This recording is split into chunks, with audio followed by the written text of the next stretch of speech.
Halo teman-teman mahasiswa ekonomi, selamat datang lagi di seri pengantar Ekonomi Makro. Kita sudah bahas banyak hal, mulai dari inflasi, pengangguran, sampai kebijakan fiskal dan moneter. Nah, sekarang saatnya kita masuk ke pembahasan yang jadi inti dari ekonomi makro itu sendiri. Keseimbangan pendapatan nasional dan efek pengganda.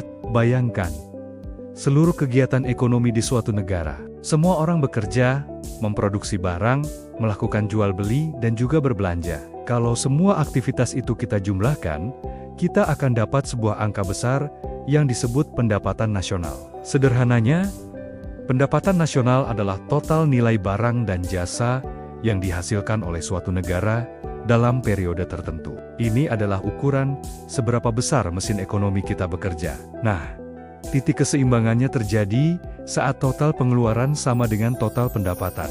Dalam ekonomi yang paling sederhana, kita sering menggunakan pendekatan dua sektor. Rumah tangga sebagai konsumen, dan perusahaan sebagai produsen. Hubungannya begini. Rumah tangga mengeluarkan uang untuk konsumsi, atau kita sebut C, untuk membeli barang dan jasa. Kemudian, perusahaan membayar pendapatan, atau Y, kepada rumah tangga dalam bentuk gaji, sewa, atau keuntungan. Keseimbangannya terjadi saat pendapatan yang diterima masyarakat, yaitu Y, habis digunakan untuk konsumsi C. Sekarang, coba kita bayangkan dalam bentuk grafik. Ada dua garis di sana. Garis pertama adalah garis pengeluaran total, yaitu C+1. Garis kedua adalah garis pendapatan nasional, yaitu Y.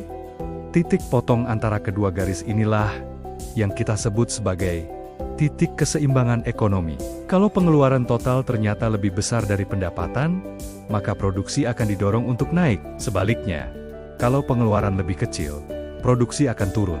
Jadi, titik keseimbangan ini adalah titik di mana ekonomi berada dalam kondisi stabil dan tidak ada dorongan untuk berubah. Sekarang, kita masuk ke bagian yang paling seru.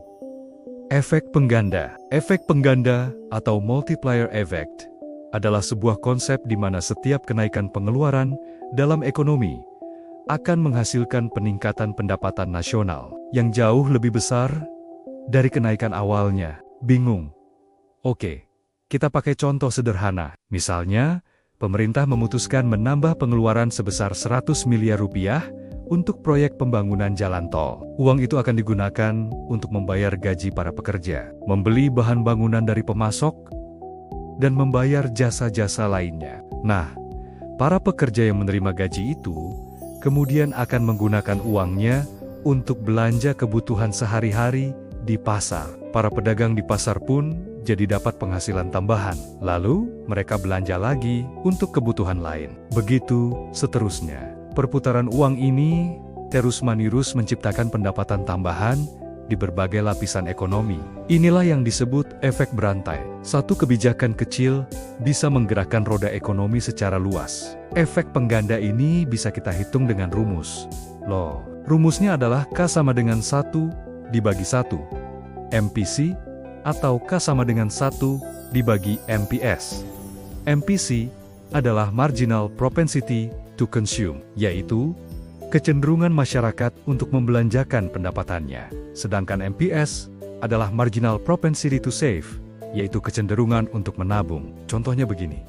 Kalau nilai MPC adalah 0,8, itu artinya dari setiap tambahan pendapatan Rp1, masyarakat akan membelanjakan Rp0,8 dan menabung sisanya, yaitu Rp0,2. Dalam ekonomi makro, ada beberapa jenis pengganda, tergantung dari jenis pengeluarannya. Pertama, ada multiplier investasi, yang menunjukkan pengaruh perubahan investasi terhadap pendapatan nasional.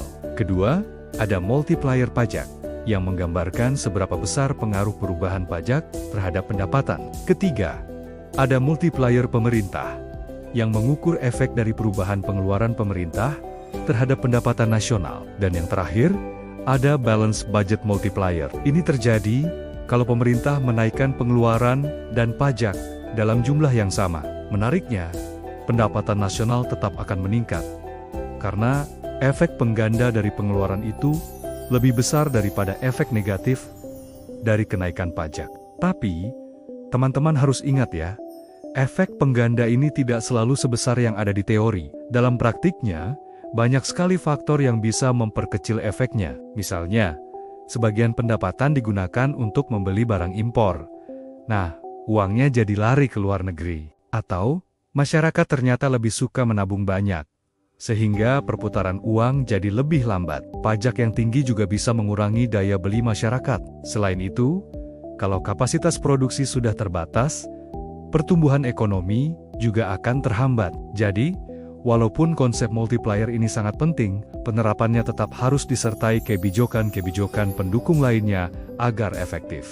Nah, sekarang kamu jadi tahu kan, bahwa ekonomi itu ibarat sebuah lingkaran besar, di mana setiap rupiah yang beredar bisa menciptakan dampak yang jauh lebih besar dari nilai nominalnya. Inilah alasan kenapa pemerintah dan bank sentral harus sangat berhati-hati dalam merancang setiap kebijakan. Karena efek kecil di satu sisi bisa menciptakan gelombang besar di perekonomian secara keseluruhan.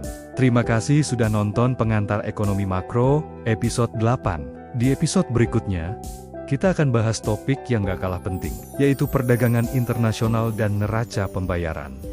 Jangan lupa untuk like, share, dan subscribe, biar kamu gak ketinggalan materi-materi ekonomi seru berikutnya. Sampai jumpa, dan tetap semangat belajar ekonomi.